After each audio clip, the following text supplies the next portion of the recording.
وعباد الرحمن الذين يمشون على الأرض هونا وإذا خاطبهم الجاهلون قالوا سلاما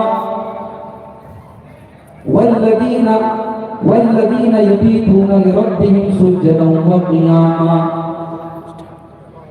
والذين يقولون ربنا اصرف عنا عذاب جهنم إن عذابها كان غراما إنها ساءت مستقرا ومقاما.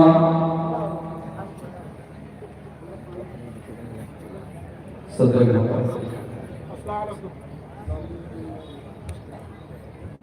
علماء کرام، محترم بزرگوں، نوجوان ساتھیوں، پردہ نشین ماں اور بہنوں، پیارے بچوں،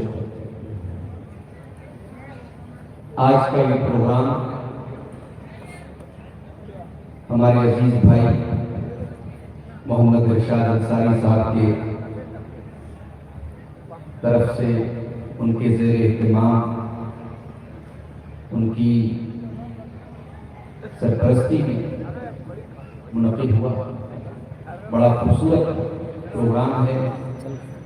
مختلف علماء کے بیانات اب تک آپ نے سنے ہیں. مجھے آج آپ کے سامنے جس موضوع پر بات کرنی ہے، قرآن مجید کے 19ویں پارے میں سورہ فرقان کی آیت نمبر 63 سے لے کر کے 76 تک، 63 سے لے کر کے 76 تک اللہ تبارک و تعالیٰ نے اپنے کچھ اسپیشل بندوں کی کوالٹیز بیان، اپنے کچھ خاص بندوں کی صفات بیان، اور یہ ٹوٹل 12 صفات، 12 کوالٹیز ہیں، 12 خوبیاں. آج کی تقریر میں انہی 12 چیزوں پر آپ کے سامنے بات کروں گا، اور میں کوشش کروں گا کہ ان آیات میں اللہ تبارک و تعالیٰ نے جو چیزیں بیان کی ہیں ان کو ہم سمجھنے کی کوشش کریں اور اس کو اپنی زندگی میں اتارنے کی کوشش کریں. دنیا میں اکثر ایسا ہوتا ہے، ایک باپ ہے، اس کے کئی بیٹے ہیں،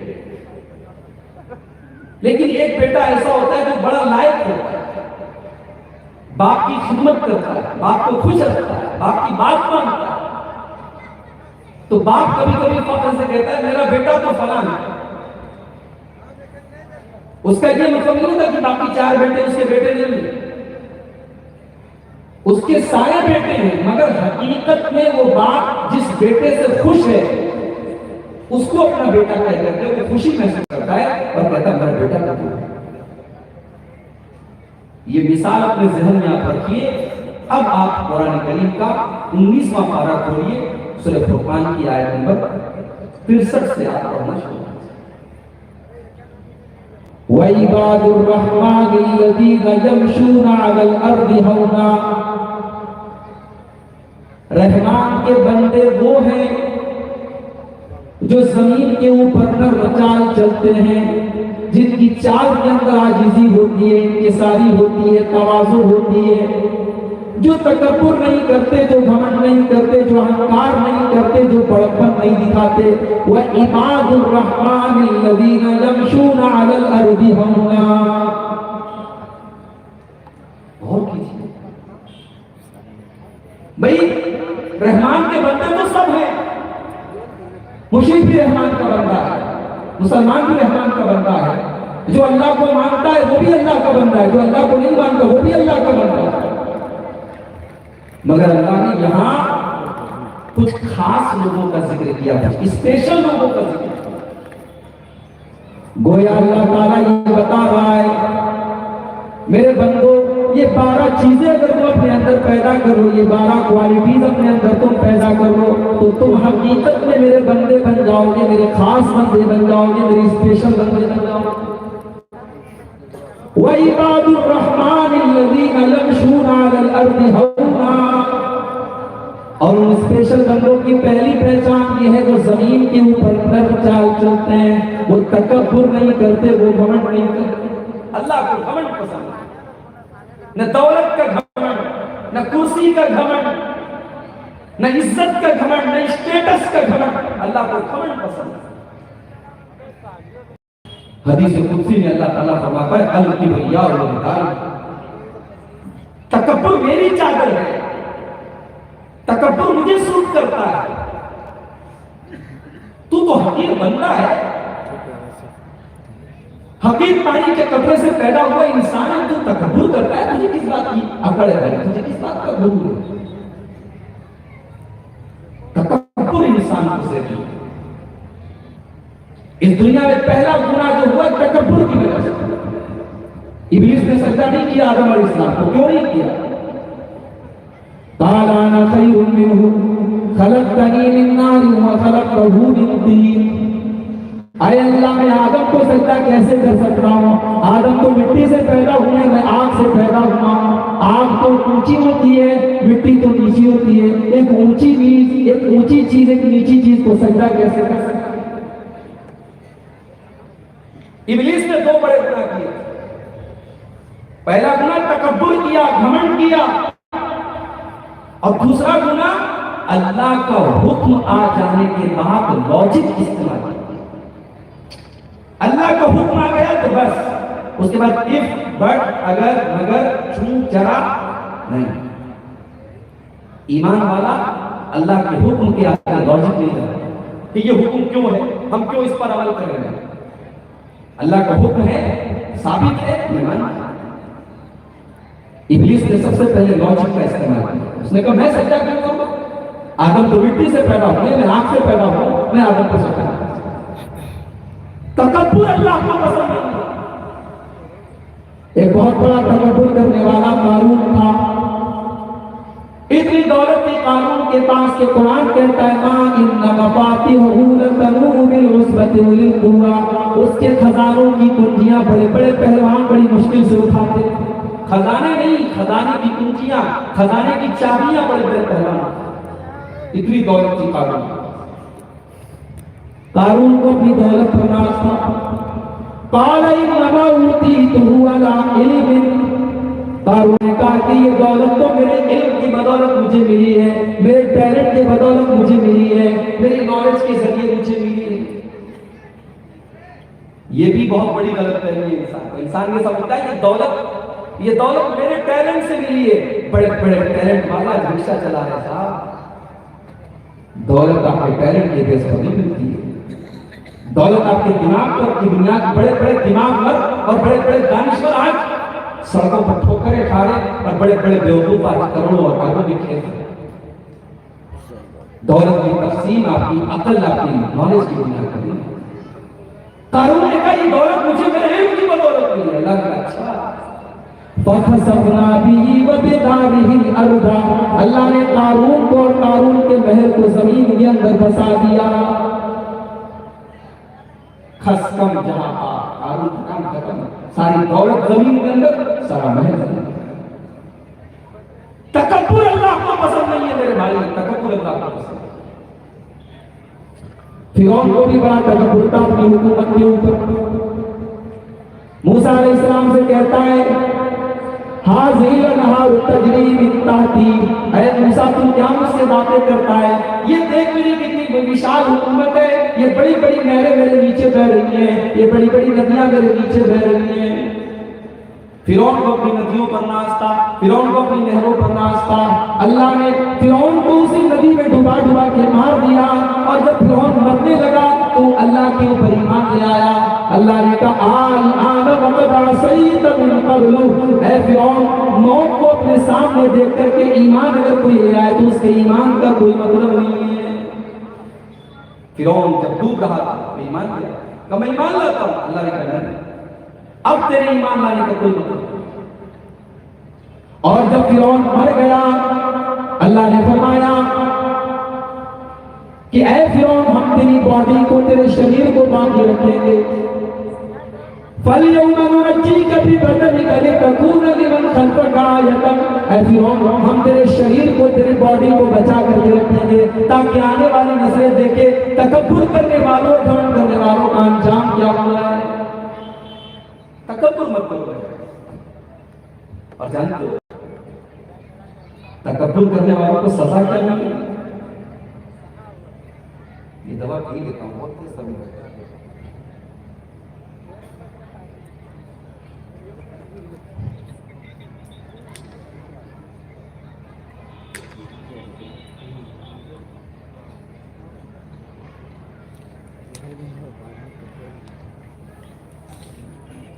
تکبر کرنے والوں کو سزا کیا ملے؟ اللہ کے پیارے نبی صلی اللہ علیہ وسلم فرماتے ہیں انما یحشر المتکبرون یوم القیامت امثال الذر فی صور الرجال. دنیا میں جو لوگ تکبر کیا کرتے تھے، گھمنڈ کیا کرتے تھے، کل قیامت دن اللہ تعالیٰ ان کو چیونٹیوں کی شکل میں لے کر کے آئے گا. وہ اللہ کی بارگاہ میں چیونٹیوں کی شکل میں آئیں گے. اللہ سزا بھی کیسے دے گا؟ اللہ کا ایک اصول ہے کہ انسان جیسا گناہ کرتا ہے اللہ ویسی سزا دیتا ہے، جیسی کرنی ویسے بھرنی. یہ تکبر کرتا تھا، یہ اپنے آپ کو بڑا سمجھتا تھا، اللہ اس کو ایک حقیر مخلوق چیونٹی کی شکل میں قیامت میں لائے گا. اور آگے اللہ کے نبی فرماتے ہیں کہ گھمنڈیوں کے لیے اور تکبر کرنے والوں کے لیے جہنم کے اندر ایک الگ سے کمرہ ہوگا جس میں ان کو سخت سزا دی جائے گی. اس کمرے کا نام ہوگا بولس. اس کمرے میں ان کو جہنم کیا کرے. تکبر اللہ کا پسند ہے.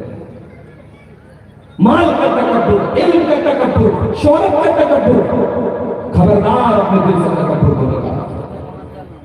اللہ کے پیارے نبی فرماتے ہیں یدخل الجنۃ من کان فی قلبہ من کان فی قلبہ مثقال ذرۃ من الکبر.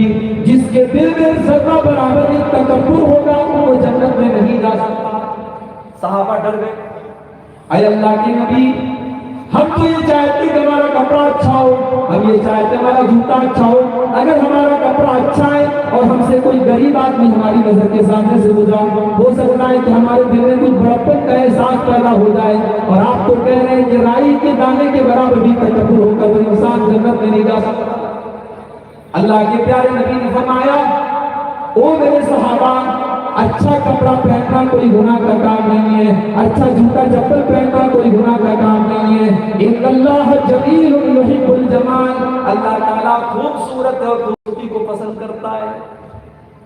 انسان پھٹا پرانا کپڑا پہنے، طاقت کے باوجود، پیسے کے باوجود اس کے بدن سے بدبو آتی رہے، اس کے بال بالکل میلے کچلے رہے، یہ اللہ کو پسند نہیں. اللہ خوبصورت ہے اور خوبصورتی کو پسند ہے.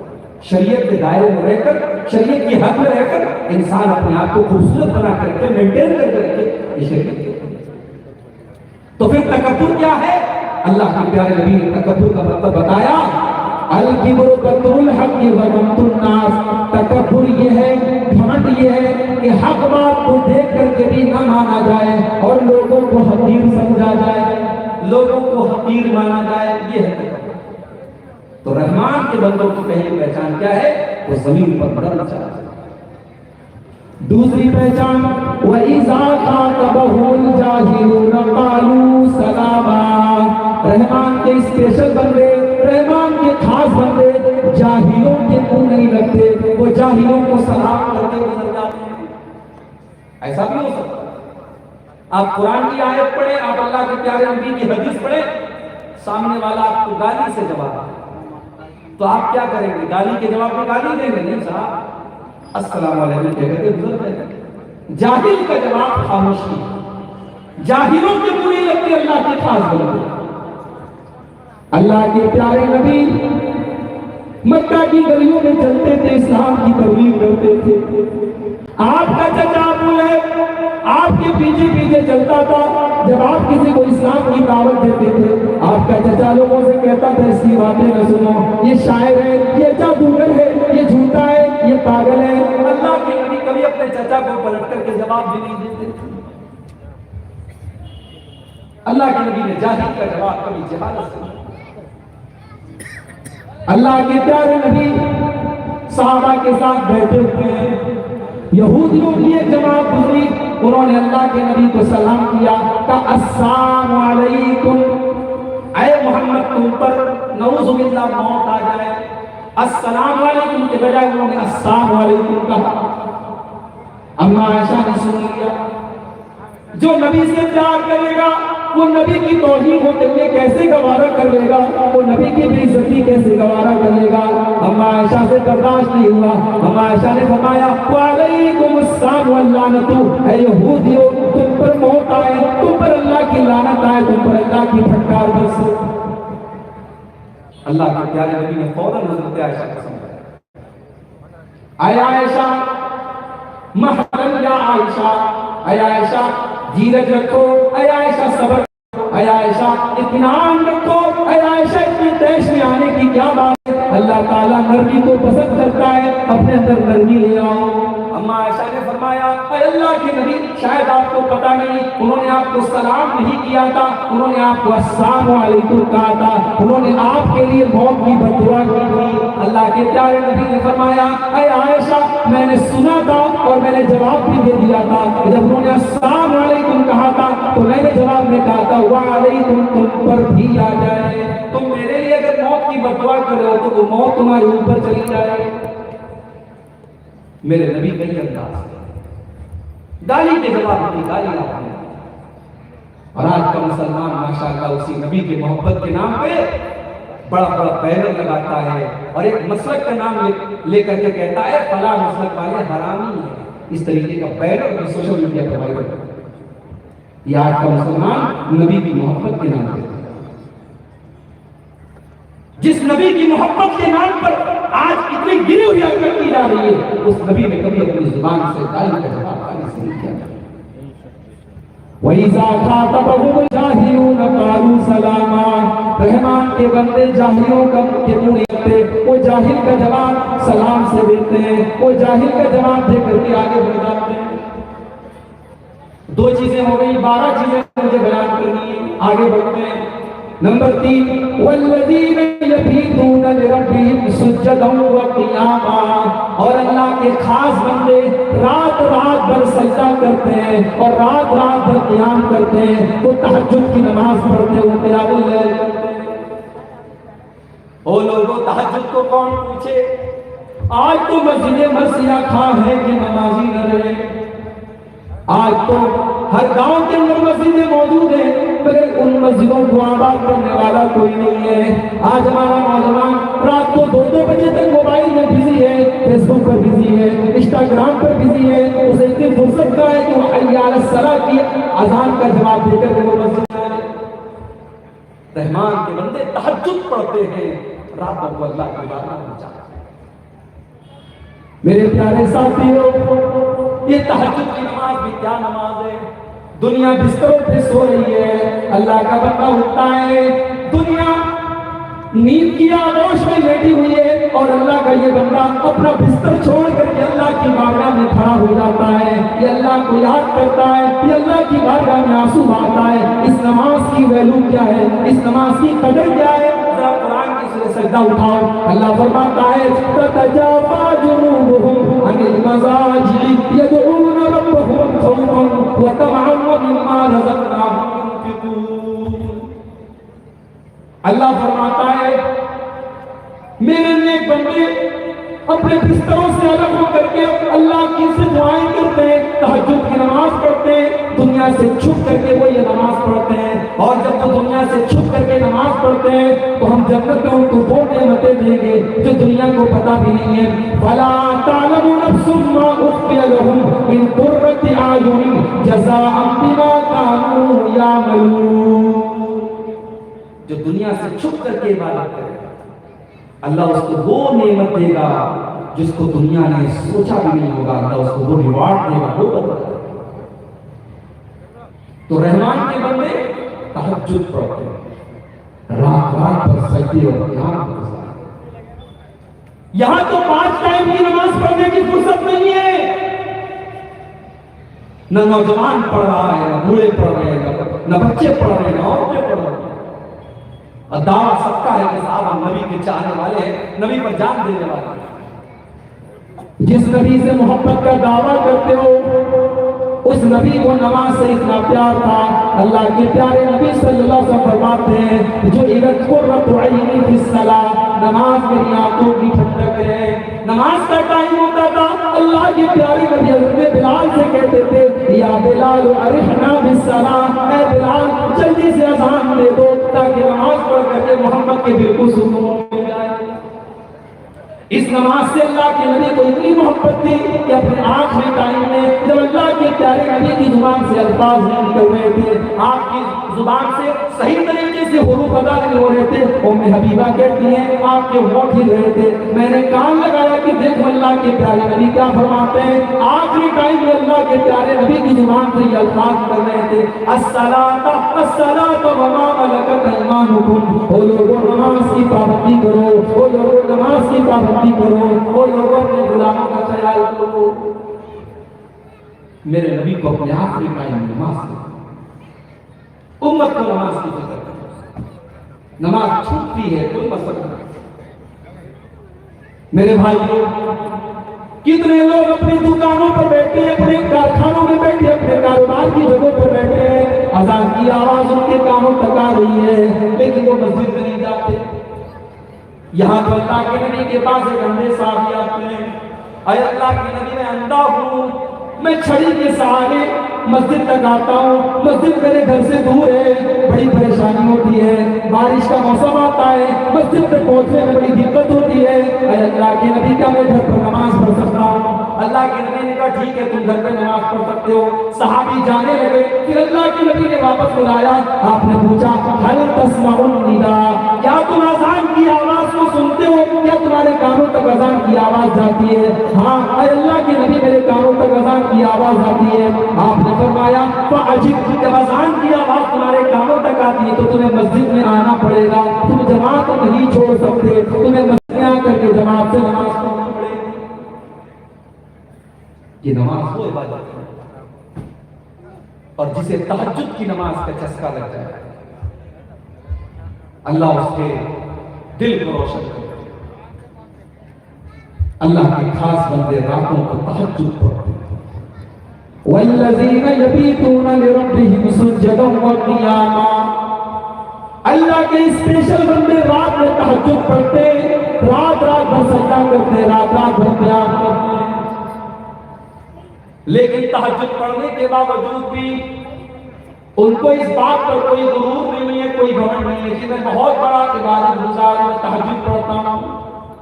رات رات میں تہجد پڑھنے کے باوجود اللہ کے خاص بندے یہ دعا کرتے ہیں والذین یقولون ربنا اصرف عنا عذاب جہنم ان عذابها کان غراما. وہ دعا کرتے ہیں کہ ہمارے پروردگار تو ہمیں جہنم کے عذاب سے بچا لے. ان عذابها کان غراما, جہنم کا عذاب تو چمٹ جانے والا ہے, جہنم کا عذاب تو لگ جانے والا ہے. آج تو ہمارے دل اتنے سخت ہو گئے, جہنم کی باتیں ہوتی ہمارے دل پر کوئی اثر نہیں, قبر کی باتیں ہوتی ہمارے دل پر کوئی اثر نہیں ہوتا. میرے پیارے ساتھیوں, ہم گناہ کرتے کرتے اور اللہ کی نافرمانی کرتے کرتے اتنے کٹھور بھی ہو چکے ہیں, اتنے سخت بھی ہو چکے ہیں کہ اب جہنم کی باتیں سن کر کے بھی ہمارے دل اللہ نے قرآن میں سب فرمایا ثم قست قلوبکم من بعد ذلک فہی کالحجارۃ او اشد قسوا. تم گناہ کرنے کی وجہ سے اتنے کٹھور دل ہو چکے ہو, اتنے سخت دل ہو چکے ہو کہ پتھر بھی تمہارے دل کے آگے پھیر ہو جائے گا, پتھروں سے بھی زیادہ تمہارے دل کٹھور ہو چکے ہیں. انسان جب گناہ کرتا ہے, اللہ کی نافرمانی کرتا ہے تو اس کا دل سخت ہوتا ہے, اور جب دل سخت ہوتا ہے تو جہنم کی باتوں کا کوئی فرق نہیں. رحمان کے خاص بندے جہنم سے بچنے کی دعا کرتے. کبھی دنیا میں کوئی آگ میں جل جائے ذرا اس کی لاش کو دیکھیے, آپ جلی ہوئی لاش کو دیکھ نہیں سکتے, آپ کمزور دل اور دماغ کا آدمی الٹی کرنے کا نہیں دیکھ پائے گا, بے ہوش ہو جائے گا. دنیا کی آگ میں کوئی جل جائے ہم برداشت نہیں کر سکتے. میرے بھائیوں, دنیا کی آگ سے زیادہ خطرناک جہنم کی آگ ہوگی, اور وہ آگ پیٹرول سے نہیں جلے گی, وہ ڈیزل سے نہیں جلے گی, وہ کوئلے سے نہیں جلے گی, وہ لکڑیوں سے نہیں جلے گی.